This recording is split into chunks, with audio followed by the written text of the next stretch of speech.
ಹಳ್ಳಿಯ ಅಂಚಿನಲ್ಲಿ ಹಸಿರು ಹೊಲಗಳ ನಡುವೆ ಒಂದು ದೊಡ್ಡ ಗುಹೆ ಇತ್ತು. ಆ ಗುಹೆಯ ಬಗ್ಗೆ ಊರಿನವರು ತುಂಬಾ ಭಯದಿಂದ ಮಾತಾಡುತ್ತಿದ್ರು. ಅದ್ರೊಳಗೆ ಒಂದು ಮಹಾನಿಧಿ ಇದೆ, ಆದ್ರೆ ಅದನ್ನು ಒಂದು ಭಯಾನಕ ಹಾವು ಕಾವಲು ಕಾಯುತ್ತಿದೆ ಎಂದು ಹಿರಿಯರು ಮಕ್ಕಳಿಗೆ ಎಚ್ಚರಿಸುತ್ತಿದ್ರು. ಒಮ್ಮೆ ಆ ಹಳ್ಳಿಯಲ್ಲಿ ರಾಘವ ಎಂಬ ಧೈರ್ಯಶಾಲಿ ಹುಡುಗ ಇದ್ದ. ಅವನು ಯಾವತ್ತೂ ಸಾಹಸಗಳನ್ನೇ ಇಷ್ಟಪಡುವವನು. ಗುಹೆಯ ಬಗ್ಗೆ ಕೇಳಿದಾಗ ಅವನ ಮನಸ್ಸಿನಲ್ಲಿ ಒಂದು ಕುತೂಹಲ ಹುಟ್ಟಿತು.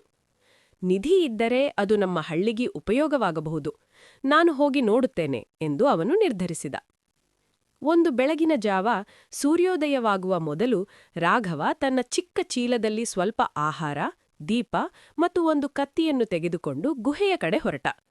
ಹೊಲದ ಮಧ್ಯದಲ್ಲಿ ಗುಹೆ ದೊಡ್ಡ ಬಾಯಿಯಂತೆ ತೆರೆದಿತ್ತು. ಅದರೊಳಗೆ ಕತ್ತಲೆ ತುಂಬಿಕೊಂಡಿತ್ತು. ಅವನು ನಿಧಾನವಾಗಿ ಒಳಗೆ ನಡೆಯತೊಡಗಿದ. ಗುಹೆಯೊಳಗೆ ತಂಪು ಗಾಳಿ ಬೀಸುತ್ತಿತ್ತು.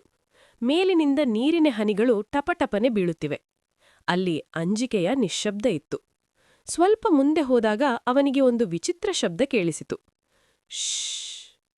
ಅವನು ದೀಪವನ್ನು ಎತ್ತಿ ನೋಡಿದ. ಅವನ ಮುಂದೆ ಒಂದು ದೊಡ್ಡ ಕಪ್ಪು ಹಾವು ಕುಣಿದುಕೊಂಡಿತ್ತು.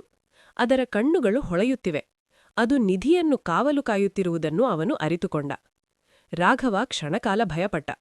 ಆದರೆ ಅವನು ಧೈರ್ಯ ಕಳೆದುಕೊಳ್ಳಲಿಲ್ಲ. ನಾನು ಈ ಹಳ್ಳಿಗಾಗಿ ಬಂದಿದ್ದೇನೆ, ಈ ಹಾವು ನನ್ನನ್ನು ತಡೆಯಲು ಬಿಡುವುದಿಲ್ಲ ಎಂದು ಮನಸ್ಸಿನಲ್ಲಿ ಹೇಳಿಕೊಂಡ. ಹಾವು ನಿಧಾನವಾಗಿ ಅವನತ್ತ ಬರುತ್ತಿತ್ತು. ಅದರ ನೋಟದಲ್ಲಿ ಎಚ್ಚರಿಕೆಯಿತ್ತು.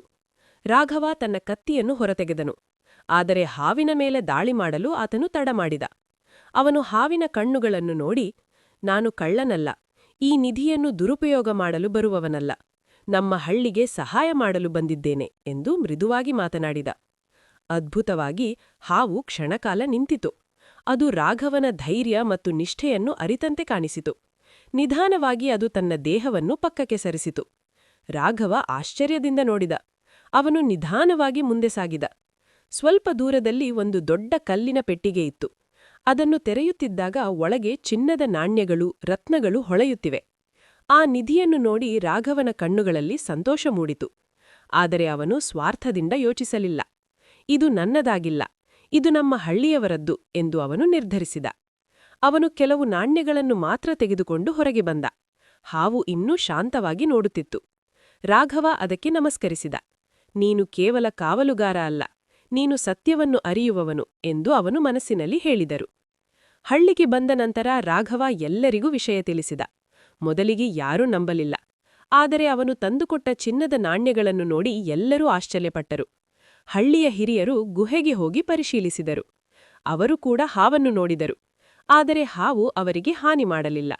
ಅವರು ನಿಧಿಯನ್ನು ಬಳಸಿಕೊಂಡು ಹಳ್ಳಿಯಲ್ಲಿ ಬಾವಿ ತೋಡಿಸಿದರು, ಶಾಲೆ ನಿರ್ಮಿಸಿದರು, ಬಡವರಿಗೆ ಸಹಾಯ ಮಾಡಿದರು. ಆ ದಿನದಿಂದ ಆ ಗುಹೆ ಭಯದ ಸ್ಥಳವಾಗಿರಲಿಲ್ಲ, ಅದು ಆಶೆಯ ಸಂಕೇತವಾಯಿತು. ಹಾವು ಕೂಡ ಭಯಾನಕ ಪ್ರಾಣಿಯಲ್ಲ, ಅದು ಧೈರ್ಯ ಮತ್ತು ಸತ್ಯವನ್ನು ಪರೀಕ್ಷಿಸುವ ರಕ್ಷಕ ಎಂದು ಎಲ್ಲರೂ ಅರಿತುಕೊಂಡರು. ರಾಘವ ಹಳ್ಳಿಯ ಹೀರೋ ಆಗಿ ಬೆಳೆದ. ಆದರೆ ಅವನು ಯಾವತ್ತೂ ಹೆಮ್ಮೆ ಪಡಲಿಲ್ಲ. ನಿಜವಾದ ಸಂಪತ್ತು ಚಿನ್ನದಲ್ಲಿಲ್ಲ, ನಮ್ಮ ಹೃದಯದಲ್ಲಿದೆ ಎಂದು ಅವನು ಎಲ್ಲರಿಗೂ ಹೇಳುತ್ತಿದ್ದರು. ಈ ಕಥೆ ನಮಗೆ ಹೇಳುವುದೇನೆಂದರೆ, ಧೈರ್ಯ, ಸತ್ಯ ಮತ್ತು ನಿಷ್ಠೆಯಿದ್ದರೆ ಯಾವುದೇ ಭಯವನ್ನು ಜಯಿಸಬಹುದು.